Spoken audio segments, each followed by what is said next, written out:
Hey, everybody. Welcome to Don't Make Me Come Back There. We are a funny podcast about family. My name is Dustin Nickerson. I'm a stand-up comedian, the host of the aforementioned podcast. And alongside me, in our state-of-the-art recording studio above Public Square Coffee in downtown La Mesa, California, is my lovely wife. Ooh, someone needs to silence their phone. Co-host. This is not professional. This is from our high school. Two important events are coming up. Tech Info Night is Thursday at 6 p.m. and Back to School Night is on Thursday as well.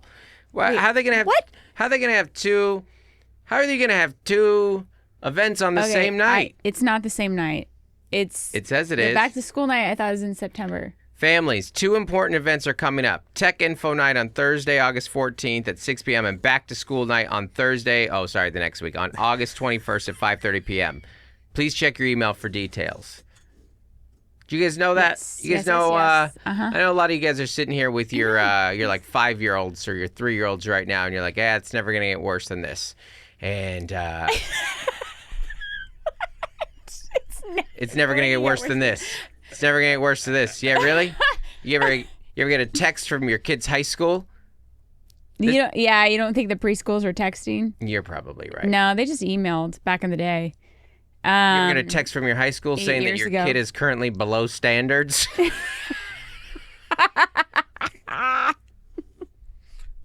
That'll wake you up. Yep. Whoopsie daisy. Probably shouldn't have had you miss that extra 3 days of school so we could go on vacation. No, the worst is when they call you. Do you remember the little sad face emoji on it? Yeah. Do you remember when we were kids how hard it was to get a hold of our parents? Yes. Oh, yeah. Our kids and their schools and their teachers have way too much access to us as parents. Mm-hmm. They know they can reach us at any time. Anytime. If I needed to reach my father during work hours, because raised by a single parent, if I needed to reach my father, I would have to get excused from the classroom, and then which I would never do. I did this like once ever. And I would have to go to the office. Yeah. And then I would have to call his work line, which I just had memorized. And that was a warehouse that he worked in. He would not answer the phone. Don would not answer the phone. He'd be like, can I speak to Don Nickerson? And they're like, Don. And like, we'll call him on they would call him on the thing. Yeah. And if he was out on the ramp, then we just miss it. And I was like, can you tell him to call his son back? I don't feel very good. And then I would just hang out with the school nurse for 6 hours until my dad got the message. Mm-hmm. Not anymore. Text from your kid's high school. Yeah, they text both parents. Yeah. It's your fault for giving him my number. I had to when I registered them. Unbelievable. Yeah, you get call, text, email, and then they've got the portals. Those are all apps. And then you get like blasts, which are like text and email. And thankfully they don't call anymore. They used to every Friday night at like 6 p.m. they used to call with like a greeting, an update. Those were annoying. So now it's all. It is a lot harder for like your text and email. Yeah. Yeah. I can see why so many people switch to homeschool.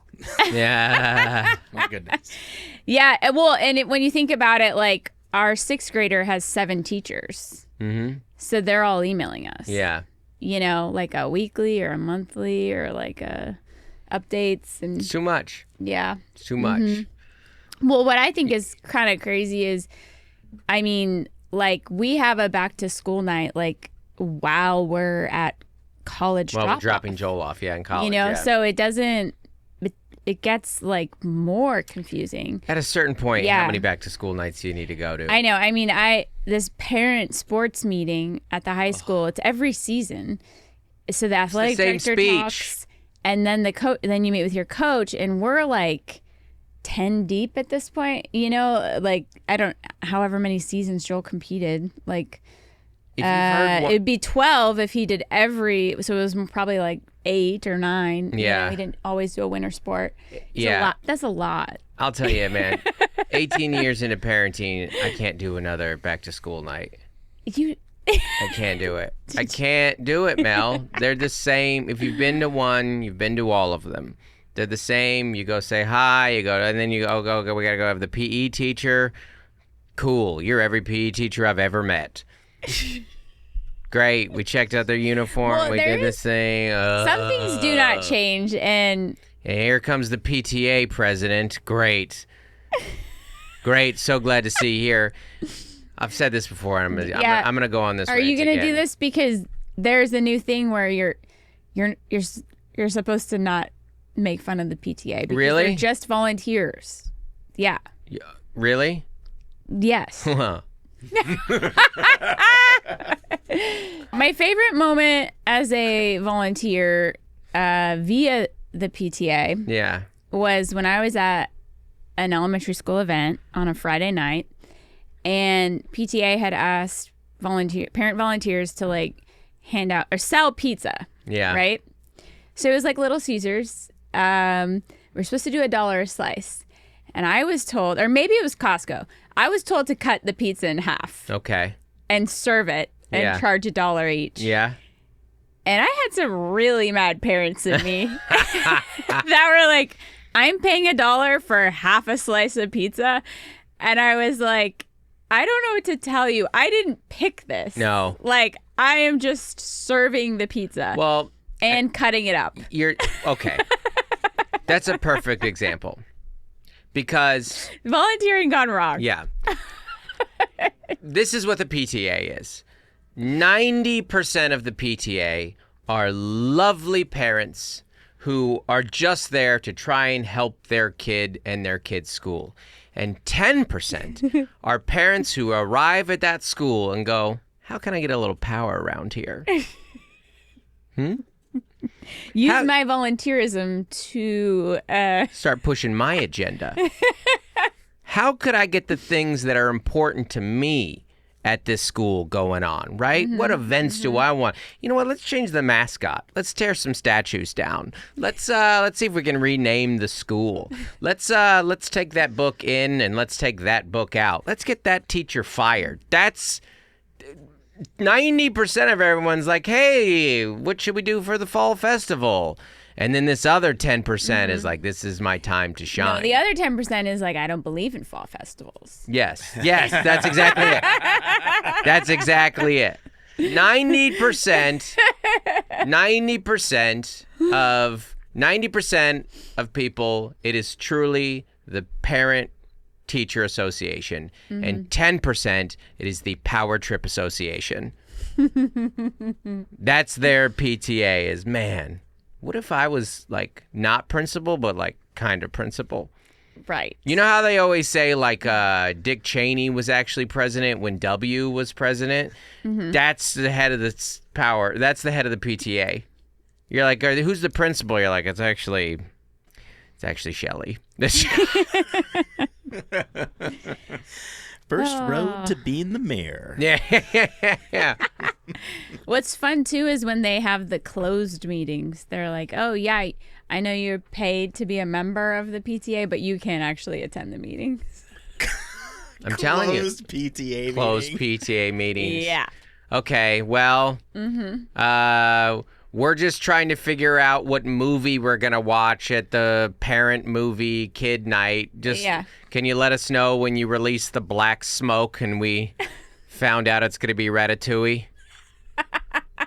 Why is this so serious to you? We're all here. We're all just trying to...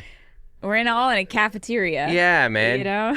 We can only hear Deborah suggest Passion of the Christ so many times. We're all just here trying to get a new playground built, man. Or like a shade. Yeah.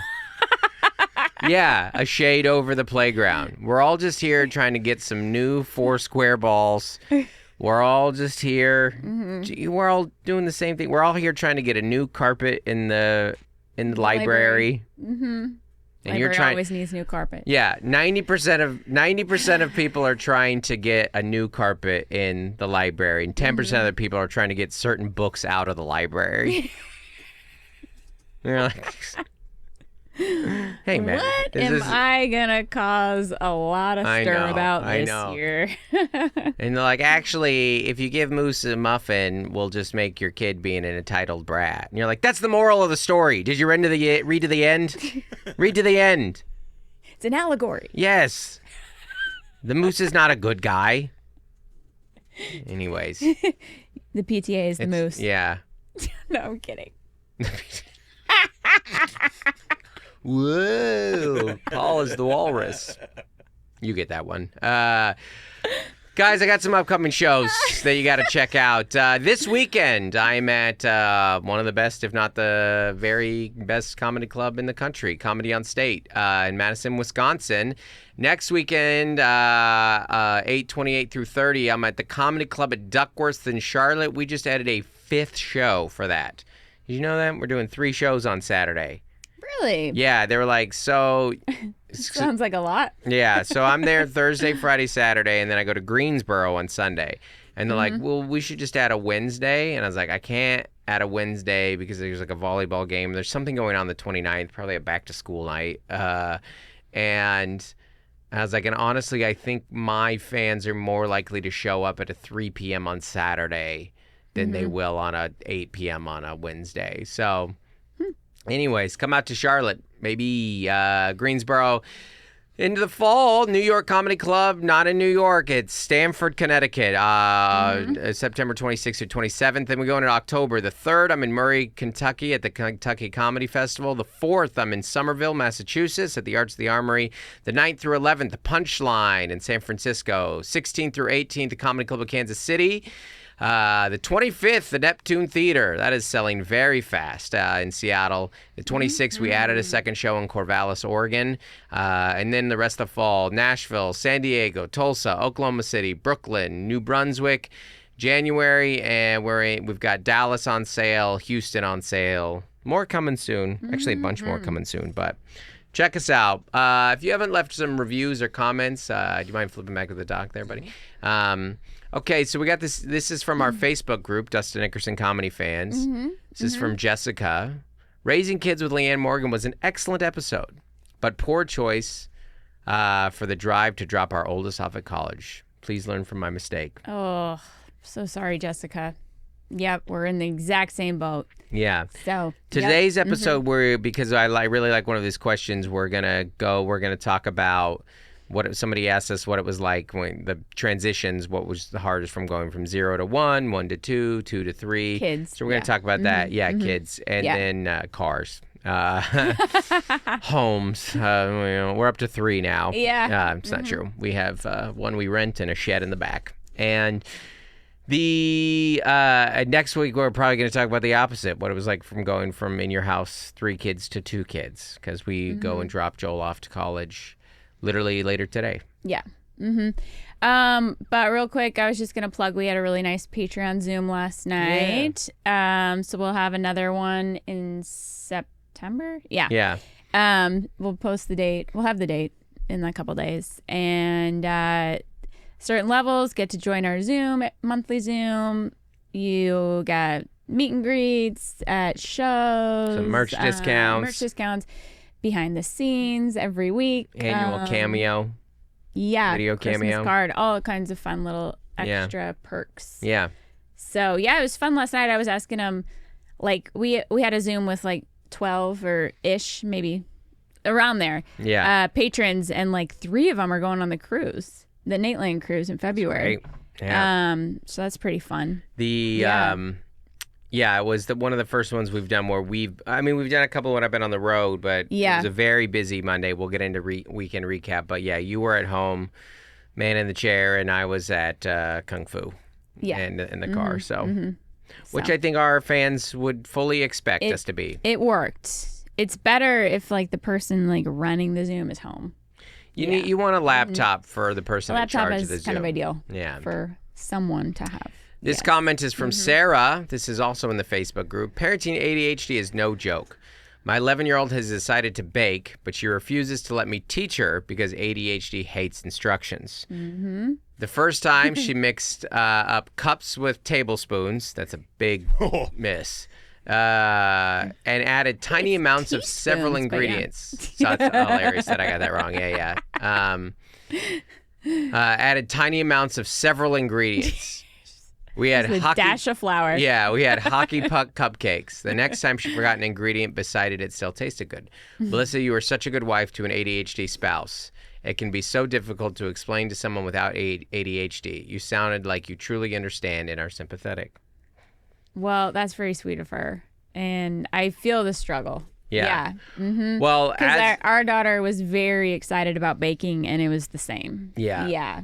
Yeah.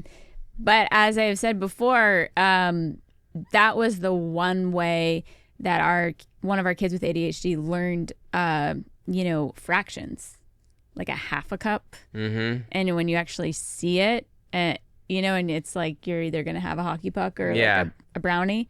It was like we tried all these like graphs and pizza slices and like nothing stuck. Like fractions are tricky. But actually she kind of figured it out. She was like, oh. There you go. Well, I've told this story, but the one time I ever entered a baking competition, it was like a church function in like 10th grade, 11th grade. Event. Yeah. It was a dessert bake-off. Yes. And my dad had a cookbook, and I was motivated. For whatever reason, I was like, I want to get in on this. And they had a recipe for homemade Reese's peanut butter cups. And I was like, all right, I'll give this a try. I think we have all these things in our house. We have peanut butter, we have chocolate. That's the main stuff. Yeah. And I actually like nailed the recipe, but can get out of the pan. So you don't remember why? So because you had to freeze them. You had to put them in the freezer for a while. And I put them in for way too long and didn't take. Then you're supposed to take them out before you'd serve them. Yeah. So there was like 30 entries at this thing, and I did end up getting third because Kim Busmeyer is just a name that means something to you and 8 people who listen to this podcast. I remember it so vividly. She goes, so there was this like peanut butter chocolate thing that was really hard to cut and get into, but it was so good, and it got third place. But I was like, it was just a very ADHD thing. I was like, I forgot to take it out of the freezer. Yeah, this is bringing back memories of slime. A lot of slime recipes gone wrong. You got younger. Is slime still a thing? Yeah, for sure. Yeah. Making slime or even like bouncy balls, like all kinds of weird chemical combinations. Yeah. Yeah, my daughter made so much bad slime. And Orbeez, that was like an absolute disaster. Yeah. I don't know, like nail polish, like acrylics. Like, just messy projects that required a lot of steps, and but she had fun with them. Yeah. Yeah, it was just a mess. It was a mess, and they usually don't work out.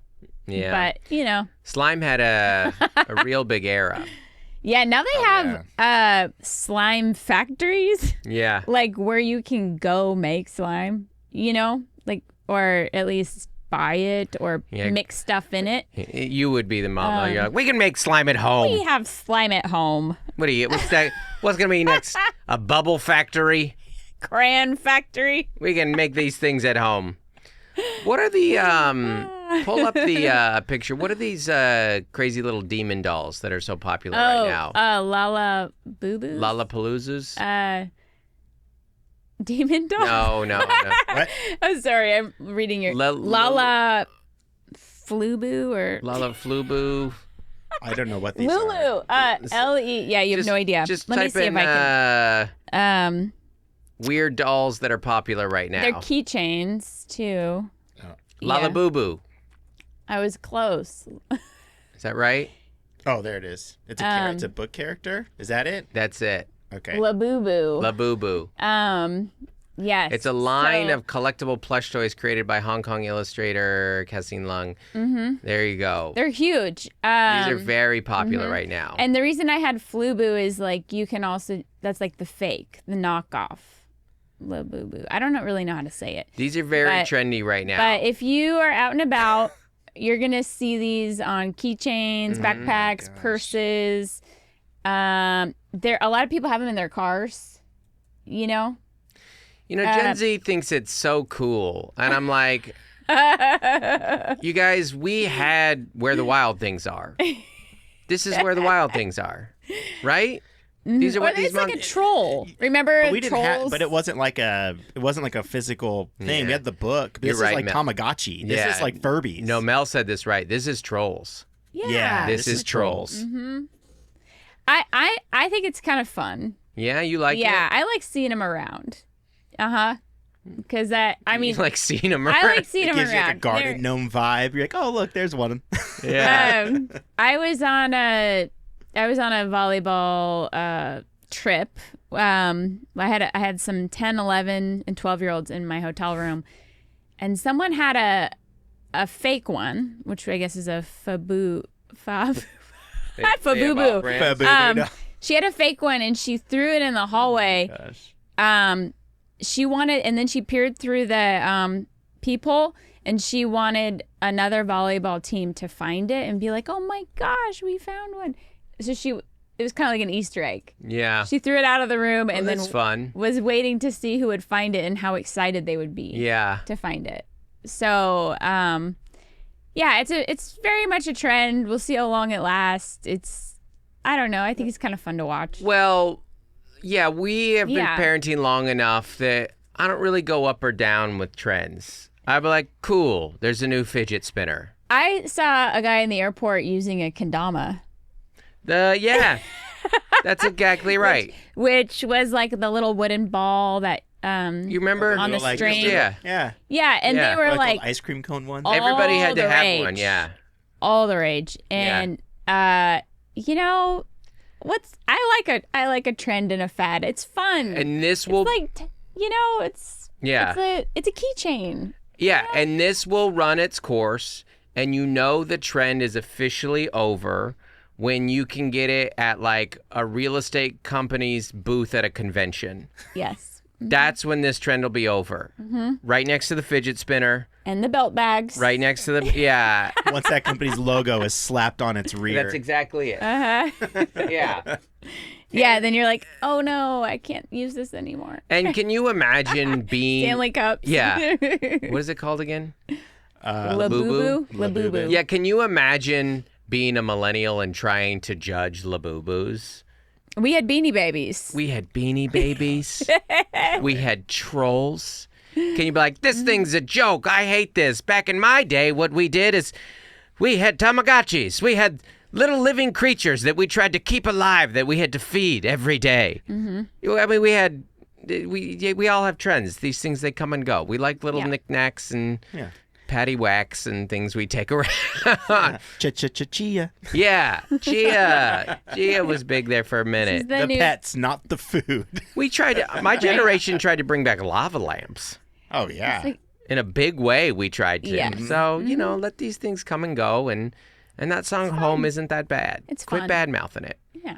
Anyways, ADHD is hard. And that rant we just went on was pretty ADHD, I'm not going to lie.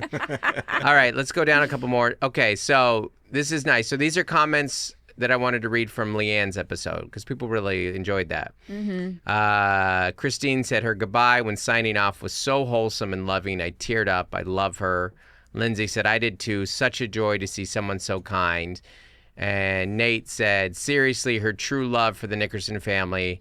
I'm not crying, you're crying. And then we have this next comment here from that episode. He talks too much.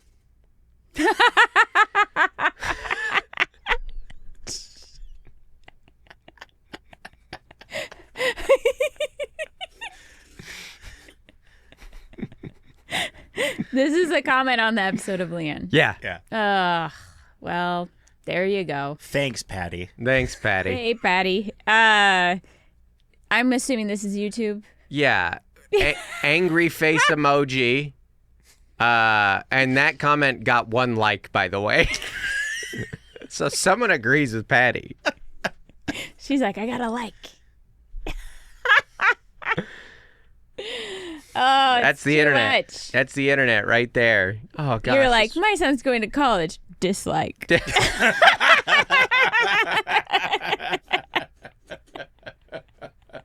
Stop talking about this. Some small tangent. Just I may cut this, but like just the other day, I was like, oh, remember all those YouTube videos we did with my daughter? Like that got hundreds of thousands of views. I hadn't like gone back to that, and I went and looked. I was like, oh, comments are turned off. Oh yeah, that's because a bunch of racists got in there, started saying stuff. Yeah. But I turned them back on to basically find the same kind of comment of like someone had disliked the video, and then someone's like, who disliked this video? It's like, so what funny. Is wrong Yeah. with you? I had a, it's funny is I don't know if this is interesting to people, but oftentimes content will do bigger in other places and like on different platforms. And the biggest platform for me when it comes to sports content is Twitter. Because sports fans are on Twitter. Yeah. And so I did a dumb rant this week about some guy who's like, my life's more interesting than sports. And it did well on TikTok and it did okay on Instagram. It exploded on Twitter. It has like 500,000 views, which on Twitter, it's an incredible amount of views because stuff doesn't go as viral on Twitter. And yeah, like every 30th comment is someone going like, my life is more interesting to sports. Imagine caring about what other grown men are doing with their lives more than your own. And you're like, man, this point just missed you altogether. Just all of it. Right. The whole point of what I'm saying is that athletes are humans, so these are human interest stories. This is not someone just kicking or throwing a ball. This is a human story. This is they just missed it. Yeah. But they also like that person and Patty here needs to be heard, and she needs to be heard that she does not care how much I talk on this podcast that I created. And talk less. We've had help along the way. And you are my co-host, and Andy, you're a producer, and Andy was our producer before us, but, I've been paying for this podcast for like 8 years. I commissioned the artwork. The jingle? Yeah, the equipment? It was kind of my vision from the get-go, Patty. It's really, it's become our baby. It was my baby. And now we're raising this child together. I'm co-parenting now, which is nice. But you know what? If Patty thinks I talk too much, she's right. In Patty's opinion, I talk too much. So, but let's do some other reviews here. If you guys haven't left us reviews, please do. This is a 5-star one from Spicy Tomato. It's like my thoughts are being read. Listening to this podcast feels like someone hacked my brain and turned my inner thoughts into a hilarious family podcast. 5 stars for making me feel seen and slightly called out. Melissa, why don't you read the next one? All right, love. Because I talk too much on this podcast. 5 stars. Was hoping to win the 1K prize, but love them enough to give 5 stars without it. One of the only pods I listen to as soon as it comes out. Came for Dustin's comedy, but stayed for Mel's being Mel. Oh, that's nice. Violently Pink. Nice. Yeah. Thank you so much. All right, scroll down a little further there, my friend. I think we got some emails. Okay. You want to read this one, Mel? Sure. This is from Elizabeth. Subject, family superhero movies. We finally went to see the Fantastic Four today as a family. My kids, 17-year-old boy and 14-year-old girl, both enjoyed it. So nice to have a movie that we could enjoy as a family. Dustin, yours and Mel's review helped us make the decision to go see it together. I also saw the Nerds Gummy Clusters, but refrained from indulging this time. Love the pod. We need a sponsor. Not that they need our help, but... Thanks, Elizabeth. Yeah. We got a couple of our patrons to try them, and you're welcome, and we're sorry. Yeah. No, mostly just you're welcome. This one here is from Gracie Joe. I don't want to say your full name, so I think you might be a Gracie Joe. Subject, chocolate hummus. A couple of months ago, I heard Mel mention she likes pretzels and hummus. Has she discovered dark chocolate hummus? Delicious. I have. Do you like it? I do. Yeah? Yeah, it's awesome. I just occasionally will pick it up, but it's great. I love all things. I will have like a chickpea salad and then a thing of hummus next to it. Yeah. Like I am all for chickpeas. They're great. What is hummus? Chickpeas. Oh, that's what it is. Yeah. Oil. Yeah, garlic. Yeah. Or mix in whatever you like. Little roasted sun-dried tomato Little dark chocolate, pesto, little dark chocolate. Yeah, it's a great food. I said tahini, but meant tahini. Yeah. It everything as you get older. We've talked about this before. Everything you read, like, you want to lose weight, you want to sleep better, you want to have less headaches. Mediterranean diet. Mediterranean diet and water. Mediterranean diet and water. Vegetables, hummus. So chicken and chickpeas. Yeah. Mediterranean diet. So I'm like, so €1 off a food truck? Does that count? No? I mean, it should. It should. It should. Greek, Mediterranean. I know. I'm going to only eat pitas for the rest of my life. Great. So pizza all the time. Just pizza. Great. That's what I heard. I'm in. Gracie Joe also said, I also heard you discussing with John Christ about the possibility of your children having a group text between the three of them. We were so happy to discover our 3 young adult children had a group text. It warmed my heart to think they were communicating with each other on a regular basis since they all live in different cities. My heart became a little less warm when I discovered the name they gave their group, the Nursing Home Planning Committee. That's very creative. It's very funny. You got funny kids. Congrats. Mel, you want to read this one? Yes. Last one. Adam said, snacks versus treats. Mel and Dustin, during the fair episode, you briefly described a trip to the 7-Eleven that included the stipulation to your kids that they could get a snack and a treat, but no bev. I get what you mean by bev, but please describe the difference between a snack and a treat in the Nickerson household. P.S. My wife and I loved your hour when you were in Cleveland with Steven Rogers. It was a thrill to get a pic with you, and my Don't Make Me Come Back There sticker is proudly on display in my office. So snack, treat, and bev from the gas station. Yes, this is what we did on the 4th of July. And went to our roof and watched the fireworks, yeah. It cost us $11. Yeah. So I believe the treat, what did we say? They could get a snack and a treat, but no What's bev. the difference between a snack and a treat? A snack is salty. Yeah. It's not ice cream. It's not candy. So it's mainly chips, crackers, jerky, dried popcorn. Fruit. Yeah. And then the sweet is the sugary one. Yeah, so that's the ice cream, candy. It's kind of, in my mind, it's food versus candy, you know? That being said, if they wanted to get like a donut or a brownie, I would probably put that in the sweets category, but that's not what they're getting. I think it's just the sugar ratio. Yeah. Yeah. I mean, mostly it's chips. It's mostly chips, yeah. Yeah.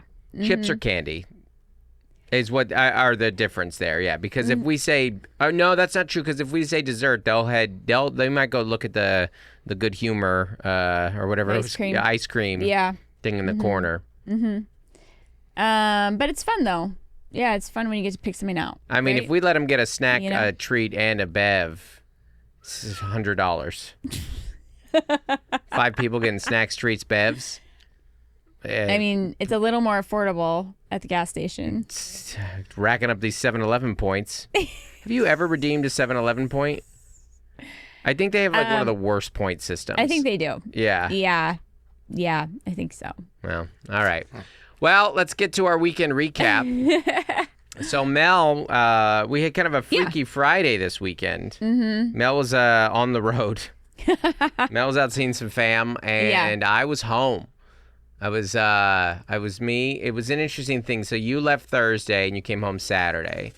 You've had the craziest ups and downs emotionally. Well, I've just had a lot going on the last 2 weeks. Yeah, you've had a lot going on the last 2 weeks. But so it was interesting because you left Thursday and I had Thursday night off as much as I have off. And then Friday and Saturday and Sunday I had shows with Tay.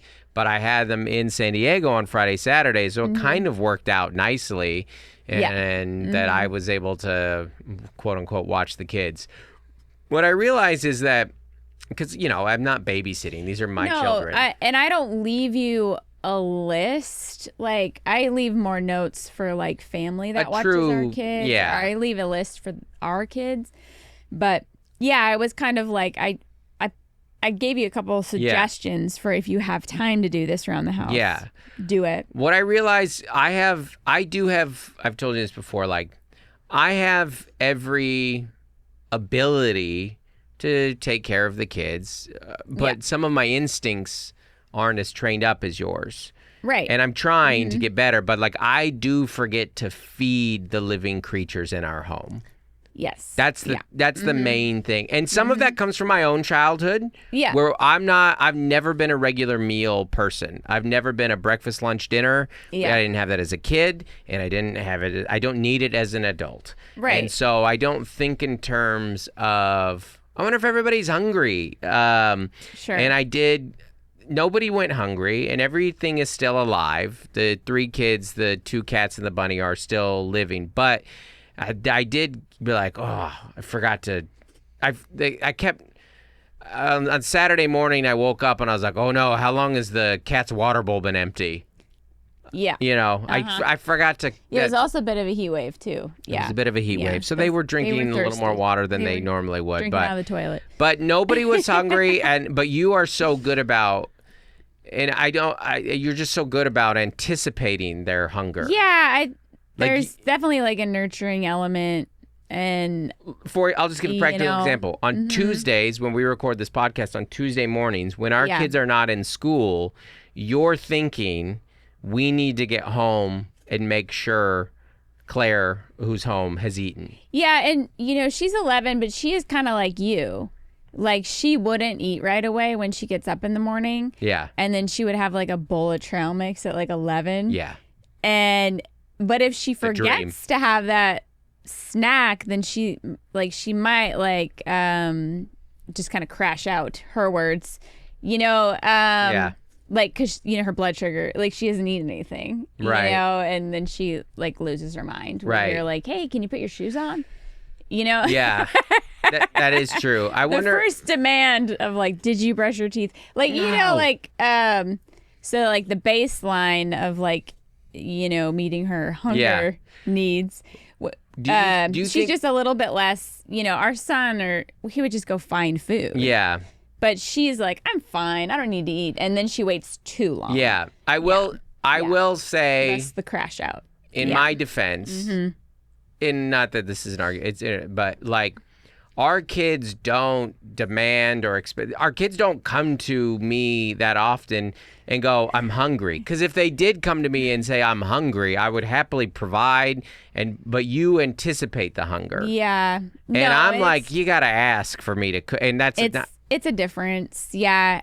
But some of it's because you are more structured on your meals too. I am. Yeah. Dare I say rigid on your own meals. I am. Yeah.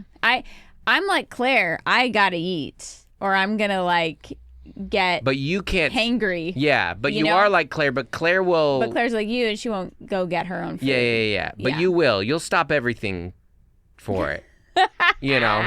Like this is. Well, I have to eat. I do think. Yeah. No, I mean I'm just more the home manager. That's true. Like, so I've been doing this for 18 years. Well, you've also been, you've been feeding these children's. You've been feeding these childs. You have been feeding these children since conception. Yeah. So, I came home from a birthday brunch, and it was like 11:30, and you were getting on a flight at like 1:30, and I was like, oh, Claire hasn't eaten? And yeah, it was a fight. It was a big fight. But there's just like, I get it. Not everybody's hungry first thing in the morning, and families are different with food. And meals. Yeah, true. So, like when you're on the road, like it's gonna be your food schedule and eating is gonna be way different. Yeah, I now because of fights like. If you're out and I'm supervising the children, I will feed them not because they're hungry, but so you don't get mad at me when you get home.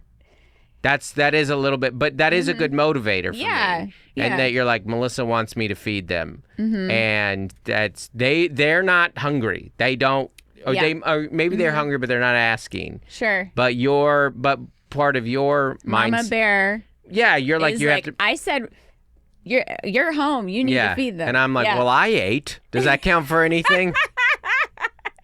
No. Yeah, I'm trying to get better. Yeah, it's tough. So, anyways. It's tough. The cats and the kids are alive. The cats and the kids are still alive. Mm-hmm. So, San Diego and LA shows were great. San Diego, 3 shows at the Civic with Tay were unbelievable. Mm-hmm. So good. Love that room. Love being there. Great crowds. And then the Greek on Sunday was like an all-time experience. It was so fun. Mm-hmm. I mean, the Greek it's like Ryman Greek. Those are it for me now as far as like these are the coolest, best venues I've ever played. Well, and we were a little worried, like it's outside. It's LA. The sun had to set. It's a Sunday. It's kind of hot. Yeah, it was hot until the sun set. But it was amazing. When we walked around a little bit before, and I was like, I knew it was going to be good because the Greek, and I don't think this is true. I think this is partially true of the Bowl, but I think this is very much true of the Greek. Everyone is very happy when they get in there because it is so nice. You've been, right? Yeah. Like it's so the ambiance is so great. You're in the woods. You're in the middle of Griffith Park, and it's just such a beautiful venue. It's an iconic thing. We went and watched a lot of Taylor's Hour and laughed. It was so good. And so it was like, it was great. It was like an all-time. Taylor posted on her stories. Magical. It was a really, really nice night. Yeah. Mm-hmm. So well, and I think that's the thing with live entertainment. Like, it can't be recreated. Like you can watch a video, but like to see it live is pretty awesome. Yeah. Mm-hmm. I mean, hopefully, I've devoted my life to it. So, Patty's. We need you to be right. Yeah. Patty's not happy about it, but all right. Let's get down to. We got one email that's going to be a launching point for us here. Mel, you want to read this? All right. This is from Lydia. Hey guys, I'm new to the podcast and love the show. I'm currently working my way through the previous episodes, so I'm not sure if you've talked about this before, but I wanted to get your thoughts and ratings on how difficult it was transitioning from 0 to 1 kid, 1 to 2 kids, and 2 to 3 kids. Also curious on your thoughts about your kids' age gaps. My husband and I have 1 baby and keep going back and forth about if we want to have another kid close in age or wait a little bit longer. Good question. All right. These are great questions, Lydia. I wish it was like super simple, but I do think that like every family situation is different. Mm-hmm. But to speak more broadly, our kids, to speak more specifically, our kids first our oldest 2 are 2.5 years apart. Mm-hmm. And then the gap between our second and third kids is 4.5 years. Mm-hmm. So it's 7.5 years. We have 3 children. Yeah. So that's a little bit different than some families. We used to joke that our third child was moving from Seattle to San Diego. Yeah, we didn't have a kid during that break because we moved 1,200 miles. Yeah, that was our third child, we said. Yeah. And Dustin and I kind of always... He was in a family of 2. I was from a family of 4. Mm-hmm. And so we just kind of joked that we met in the middle with 3. Yeah. Yeah. But we did think quite a bit about whether we were going to have a third or not. Yeah. We did not even think for 1 second if we were going to have a 4th. That was never considered. Yeah. And Andy's got 4 over here. Yeah. I have 4. Yeah. Yep. Under 12. So. Yeah. Yeah. Mm-hmm. So let me say 2.5 years, was pretty good. It wasn't as crazy as like a 1 or 1.5 year gap. You know, some families will have 2 back to back. Yeah. And it's almost like having twins. But you still kind of had 2 in diapers and naps and sleepless nights. We have an oldest boy and then a girl, so that's been fun. Mm-hmm. They haven't been super competitive, but they've remained close. Yeah. With their age gap there. And then the 4.5 years later, a little tough in that Claire can feel left out. from the older siblings because they're more close in life stage. Yeah. And I do get why some people do the fourth because then it's kind of 2 and 2. Yeah, which we've waited too long. If you want to add a, hey, you need to play, buddy? You'll be 12. Yeah. You know, 12-year-olds love babies. Yeah, Claire doesn't have like the sibling that's just like right next to her in age. Yeah, she won't have. She'll never go to benefits and she'll never go to high school. Like you went to high school with your older sibling and your younger siblings. Yep. And Claire and Joel and Gloria went to high school together for a year, and the year that Claire or Gloria graduates is when Claire goes to high school. Yeah. So. So, which, as far as college payments, it is nice that we get to space those out a bit. Yeah. There'll be a little gap there. Yeah, my family, it's 3 years apart. Yeah, and your sister's like 4 years older than you? 2.5. Oh. Yeah. All right, I went the wrong way. So as far as the transitions from 1 to 2 kids, 0 to 1, 2 to 3, if I was going to kind of rank those, I think the most dramatic change is 0 to 1. Correct. Because you're not operating around a child's like schedule. Mm-hmm. And, you know, you just go to a movie, you eat out, you know. I talked about this in my book. No childcare. Yeah. One of the biggest wake up call to me, and this is embarrassing to say, the biggest wake up call to me as a parent was I was like, oh no, I can't see the new Thor movie. I'm gonna have to plan that out. Yeah, it's like I have a baby now. I can't just leave. Yeah. Mel and I wanted to go see the new Thor, but we got this baby here now. I remember seeing 300 late at night. Pregnant. Yeah. 300. Yeah. But the point still being, a fun watch. Yeah. It's still like, a very fun watch. I was like, oh Great man. cast. Yeah. Michael Fassbender's in that. People forget Michael Fassbender's in that movie. That's right. Michael Fassbender's in that movie. I haven't seen it in 19 years. But anyways, I was sitting in that movie theater, like super uncomfortable, feeling my baby kick around and being like, well, not going to do this for a while. What a one to go out on, 300. Yeah. 300 of all things. Yeah. As he does the Sparta kick, exactly. our kid kicks, you're like, oh gosh. Oh my gosh. I don't want my baby to be a Spartan. Blood spills, your water breaks. It's a very dramatic movie to go into labor. The screaming would fit right in. The truth is that we watched Ocean's 11 before we went to the hospital with Joel. It's hilarious. And then in the middle of the night, you woke up and you're like, it's time to go. You know what's so funny is, of course, I remember our children being born, but I have the most vivid memories of Joel, our oldest. Absolutely. I remember you waking me up in the middle of the night. I remember the exact feeling. I remember grabbing the stuff. I remember your water broke in our little Hyundai Elantra driving in. I remember the back labor. I remember pushing on you, you know, when you were having that. I remember all of it extremely vividly. Yeah. And each child after that, even though they were more recent memories, they are very blurry. Yeah. You're like, what I remember of Gloria's the most is she was born the day before Halloween, which means the next day everyone came in Halloween costumes, like the nursing staff. They're like, hey, there's this witch who's going to give a needle in your foot. You're like, maybe don't. Maybe this isn't the environment for this. Yeah, they were all, they were like Dracula. It was very unprofessional. You got Dracula going like, we might have to do an emergency C-section. What? The Teletubbies running the anesthesia. Yeah, you're like, what?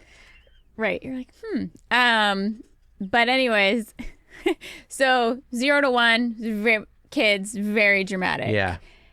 1 to 2, kids, very difficult, but not as hard as 0 to 1. Because you already have, you know, a crib and you already have like a schedule with little kids. And then 2 to 3, much harder because, you know, as they say, like you go from man to zone defense. Yeah. And it was a lot harder. Couple of reasons, like mainly because, you know, the littler siblings, they're still very needy. Yeah. You know, and they feel very like, what's going on? Why was mom in the hospital? Like, who's this person watching me? Yeah. Or, like I want my parents back home. Yeah. They're distracted with this baby and lining up childcare so you can go have a baby is a pain in the butt. Yeah, childcare is hard. Childcare to go have a baby. Hey, I need a sitter. Push a baby out of me. The craziest part was my sister and I had our babies on the same day. Oh yeah. Yeah. So there was both of our third children, and we both had them the same day, which meant like our family was going in a lot of different directions. Yeah. And mine was like an induction, but hers was like she just always had her babies early. Yeah. So we were really like the resources were thinning. Yeah. Thinning out here. 2 babies in one day. Yeah. Same family. So they're twin cousins.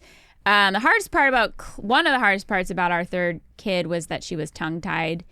It took us 3 weeks to figure that out. A mom at my daughter's preschool figured it out for me. So, God bless the village, you know?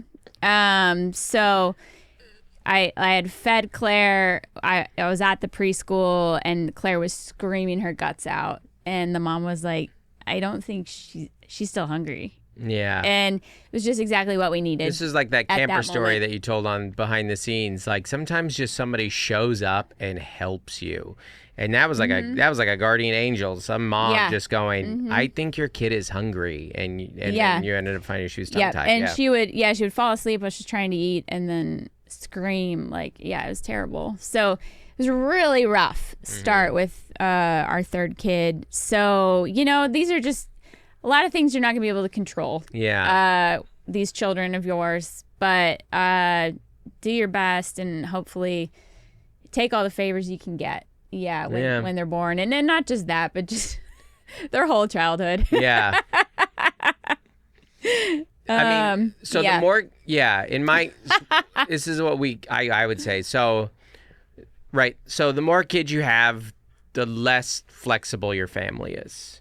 Mm-hmm. Right? It's harder to move. It's harder to do things. Yeah. Like when you're just a couple, you're just like a car enjoying the open freeway. And then you have one kid, and you're a semi-truck with one trailer on it. We're moving a little slower, right? But we're still getting around. A lot more. Stopping a lot more than we used to. But we're still getting around pretty good, right? Yeah. Now we have a second kid. Now we have a second trailer. So it's when you see a semi-truck with 2 trailers. We're on the freeway still. We're moving slow. If we're Slow and steady. If we're gonna change a lane, we're gonna put that blinker on for a while. It's gonna be a whole situation. You kind of gotta watch out for us, but we are gonna be on the road with you. Yeah. Once you get to more than 2 kids, you're so slow moving and everything is so laborious for you that you're no longer on the road. You're a train. With how many ever, what do they call them? Carts? Cargo, yeah, with how many ever. Train cars, yeah. You are now a train with how many ever train cars you have behind you.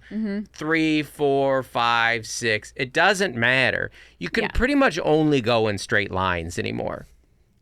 Yeah. And if you want to merge, you're not even. You need a schedule. That's exactly. You need a schedule. And not only are you not on the freeway anymore, you're like kind of running alongside the freeway now, and everyone's like, "Oh my gosh, a train!" I've never. So all your single or married friends, you're like waving at. Yeah. Oh yeah.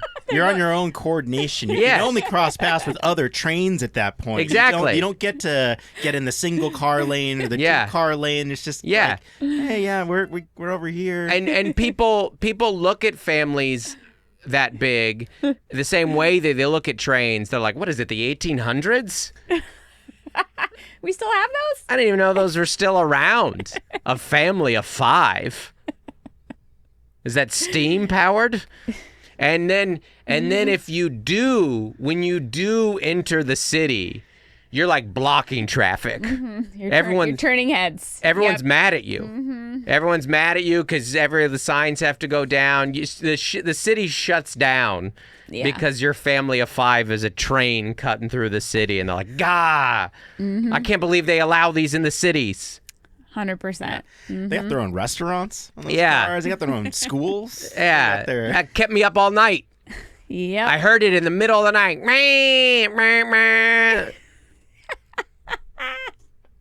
They really shouldn't let this be this close to houses. We got to work in the morning. Yeah, runaway kids jumping on those families. Yeah, they need a place to go. Yeah. It's a whole different lifestyle. It's just, it is a totally different lifestyle when you have that many kids and you're just kind of doing and it is very hard to just kind of integrate with society. If you want to stay on the freeway, just stop at 2 kids. Yeah. Yeah, because we were up in LA this week and, we're seeing the 2-kid families, 7 and 6 or 7 and 5. Hawk and Nelson, whatever their names are. Sorry. Remember Hawk Nelson? That was Orange County. That's an Orange County family. Yeah. Hawk and Nelson. No. They're zipping around. Stuart and Skylar. Presley. Yeah. Sky and Tree. Yeah, Sky and Tree. They name children after elements. They can still go to brunch. Yeah. Yeah. And they're zipping nice around. For them. That's great. Mm-hmm. That they've integrated. They have a... they have a child who's 3 and has integrated brunch into their lifestyle. We don't have that child. We never had a single one of those children. Also, brunch is so expensive. What are you doing? Pancakes are so easy to make. Cost $1. But anyway. So I hope that helps. Yeah. Yeah. Good luck to you, Lydia. There's only so much you can control and plan out, but I hope we helped. Yeah. What about you, Andy? What are your... Yeah, I mean, going 1 to 2 for us was a nightmare. Yeah. Because it really was like you're playing, like it's like you're playing with one ball and having fun, like hitting it against the wall and like, oh, this is a good time. This is fun. And then someone's just like, oh, here's just 2. Now you have to juggle. Like you have to juggle. Like you don't get to now just hit 1. It's like you're forced to learn to juggle. Yeah. And then 3 becomes like 4 square, where then it's just like you're having that's you're funny, moving that around and all that, and then eventually with And 1 4, wants to be the king square or whatever. Yeah. There's always one. Yeah. I'm Exactly. server. Yep. You're Yep. out. And then with me at 4, now it's just dodgeball. It's just that's like funny. teams, and we're just like everyone's just kind of figuring that. Yeah. All of that, but that is what the action is like for us. I mean, 1 to 2 was really hard, and like at that time I was working more of like a 9 to 5-ish kind of job, so it was Mercedes was at home with the 2, and that was new. And our first has Down syndrome and adopted, so. Our second was only 18 months apart. So they're really close. And it is, like you said, like having twins. Like it really felt like that was kind of like that. But 3 for us was easy. And we had always planned on 4. So we were that family. Yeah. And so it was really like when 3 came, it was like, oh, I guess we're going to move on to 4. Like we decided if we ended at 2 and it just kind of that's how it went, would be okay. But once we went to 3, it was like, well, now we're going to 4. Yeah. So that was just the destiny. And it was, it was preemptive. It was chosen. So naturally we kind of just said, there's crazy and there's chaos, and they're just, those are best friends. And, you kind of, it's just all, when you get to that point, there really is kind of no difference. In my opinion, 3 and 4 was like the same. Yeah. But my 4th and youngest is, So I'm telling you, it's a good time. 3, anything after 3, it's just another. Yeah. That's it. Cargo car? Yeah. Yep. Well, hope that helps, Lydia. Thanks everybody for listening. Really appreciate you guys, and We'll see you be next back week. Next week. Bye. Bye.